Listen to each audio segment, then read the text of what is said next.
Well, our next speaker certainly made the most of the 2020-21 academic year. Not only one, but two All-America honors. In the span of 11 days last March, she captured the America East women's individual cross-country title with a dramatic late kick, then traveled out to Stillwater, Oklahoma, and made more history, placing 14th in a field of the best 255 runners in the country to easily earn All-American honors, which go to the top 40 finishers.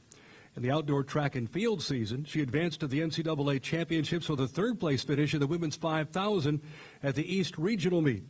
She then capped her spectacular year by placing 7th in the 5,000 at the NCAA championships, earning first-team All-America honors in the process. And in addition to all these remarkable accomplishments, Emily earned academic All-America honors as well. Please welcome Emily Mackay.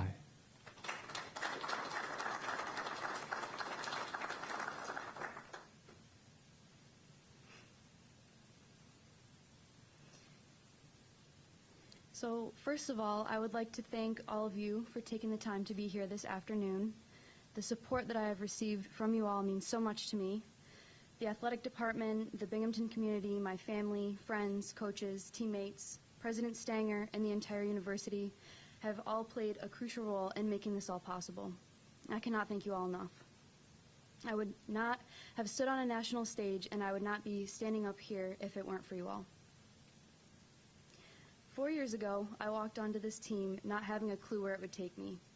I fell back on Binghamton after venturing out to Oregon State for several reasons, but mostly because I missed home. I was not getting to do what I went to Oregon State to do, which was to run. I was injured my entire freshman year there, stuck in a cycle of jumping back into running, not being fully recovered, and getting injured all over again. Eventually, I gave up and took several months off completely off from running. I was confident in my decision to transfer to Binghamton, but little did I know at the time it would be the best decision I have ever made. I wanted a fresh start at Binghamton, but that meant me coming into the program at rock bottom. Coach Acuff began my training plan from ground zero. It took years for me to build back the fitness and the strength that I had lost from my time off from running, which speaks to what an amazing coach Coach Acuff is. I did not come to Binghamton ready to be an All-American. I came to Binghamton ready to give running another try. Coach Acuff never once gave up on me. She individualized my training, and not only was she patient with me, but she taught me how to be patient with myself. She taught me that success does not happen overnight, and I would sometimes get discouraged that I wasn't running the times I was running in high school, and she would remind me that I'm still building back and that I would get there. I trusted her completely, which is what got me to where I am now. So thank you, Coach, for everything you have done for me. There were times where I wanted to give up, like a few years ago when I was unexplainably fatigued all of cross-country season. Then I found out I had Lyme disease the night before our cross-country conference championship, which I almost didn't tell Coach because I was scared she wouldn't let me race. I also struggled with arch pain in my feet every cross-country season. But through all those ups and downs, I never once felt alone. So thank you to Sports Med, Chris, Kara, and Amanda especially, and for our strength training coach, Lori, for being by my side through everything and for helping me to get healthy and stay healthy. It was just this past year that all the pieces finally began to fall into place. Having spent several months away from the team and training on my own when COVID first started, I was forced to take time to really focus on myself. Running became less social and more businesslike. As much as I missed running with the team, I learned a lot about myself as a runner during that time. I was more in tune with myself and how I was feeling. I took that time to experiment a little, tried to figure out how to build up my mileage without getting injured. I tried new sneakers, I changed my diet, spent more time doing core strength, strengthening and training, stretching and rolling. I started to set bigger goals for myself, both athletically and academically. And once I began to see the results from that, they were addicting. So last fall we didn't have a season, but I entered a couple cross-country races with a goal to break 18 minutes for a 5K. With the help of my boyfriend Grayson, who paced me through those races, not only did I break 18 minutes in both, but I ran 17:19 for one of them, which got me thinking, why not try to break 17 minutes? So when Coach told me to do a 3K time trial to close out the fall season, I asked her if I could run a 5K instead. which is pretty hilarious because I used to beg her to never make me run a 5K on a track ever. And then I was asking to do it myself. So Coach was not only supportive, but she let me do it. Again, Grayson paced me, and I not only broke 17, but I ran 16:37. So it was after the time trial that Coach and I knew it was going to be a big year for me. So thank you so much to Grayson for running with me, pacing me, and for always supporting me and pushing me to be the best I can be. I couldn't have gotten to this point without your help. And thank you to my family who came to watch me in the time trial in the pouring rain the day after Thanksgiving. So next up was winter cross country, which was interesting. My big goal for that season was to win conferences so that I could qualify for the national meet.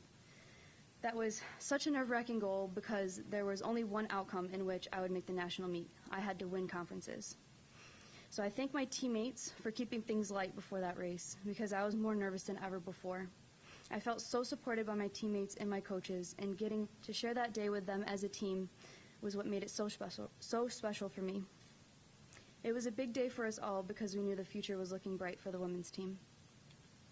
Before cross-country nationals, I had so many people reminding me to have fun and soak it all in the night before my race, and that was the best advice I could have been given. Because nationals,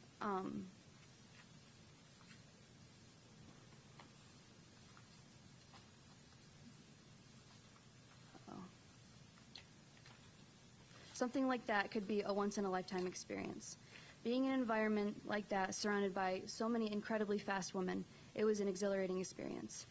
The first mile of that race was the most fun I had ever had racing, and it's a feeling I never want to forget. I remember Coach telling me that I should be up no farther than 40th to start. Somewhere in the middle of the field would be good. And then 200 meters in, I found myself towards the front of the race. I could see the camera on the back of the golf cart, and I was worried Coach would be mad I went out too fast. But I settled in, and I felt strong, so I decided I might as well keep it up. That was the hardest race I've ever run in my life. I was so tired, and the only thing keeping me going was knowing that I was in a position to be All-American. My goal halfway through the race was just to not get passed. I had no idea I would have the strength to be passing people at the end. I think it was pure adrenaline and having the race of my life that was propelling me forward at that point. When I crossed the line and Pat said 14th, I was in disbelief. That celebration was one for the books. The outdoor season was a little bit more normal, but still different because of COVID. We had a couple less opportunities to compete, and we didn't have indoor track to help with the transition from cross-country to outdoor, which made it a little bit harder to choose which event to focus on for regionals and nationals. I ran a 1,500 time that qualified me for regionals early in the season, but I didn't have a chance to run a 5K until the last chance meet in Toledo. I remember calling Pat pretty much beside myself, trying to decide which to run, the 15 or the 5K at Toledo. And I had no idea which I would have a better shot at making nationals for. But Coach Acuff said I could go either way, and the decision was mine to make. So those who know me know how stressed out I get about making decisions. I can barely decide what flavor of ice cream to get, so let alone try to figure out what race I want to try to make nationals in. Coach Pat helped talk me through that decision, which I had pretty much made, but I was not feeling as confident as I should. So whenever I'm feeling less than confident, Coach Pat reminds me of who I am and where I came from. So thank you, Pat, for that and for everything else you do for the team. Outdoor nationals was quite different from cross country. I had bigger expectations for myself and for that race, and though it was such an amazing experience, it was a lot more nerve-wracking. Hayward Field was a breathtaking experience. I was so nervous I didn't quite know what to think or do. My goal was second team All-American, and my stretch goal was first team All-American. With that only being my third 5K race on a track, I felt like a novice, but I tried to focus on what I could control and trust in my training. My coaches reminded me that I belong there, and I reminded myself that as long as I put myself out there and gave it my all, I would be proud of myself and how far I had come. It's a good thing I had that mindset because that race felt awful. I was having a bad race about halfway in. I was already exhausted. I felt like I had nothing left in the tank. I was disappointed and discouraged because at that point I was barely in position to make second team All-American. I was thinking, I can't get past. But then with about 2 laps to go, something in me said, just go for it. Even though I was feeling awful, I remembered my one condition, that I needed to give it my absolute best shot. So basically, my motto was, do or die trying. I kicked with every ounce I had left in me and passed 5 people in the last 2 laps. It was kind of a blur, but I crossed the finish line in 7th place and happier than ever that I ignored everything in my head that was telling me I couldn't do it. So to wrap this up, I did not do this alone. I would like to thank everyone who made this all possible, because without you all, I would not have stood on a national stage last year. I am so thankful for every opportunity that Binghamton has given me to better myself as an athlete, a student, and as a person as well. It's hard not to be successful with all the support I receive here, so thank you.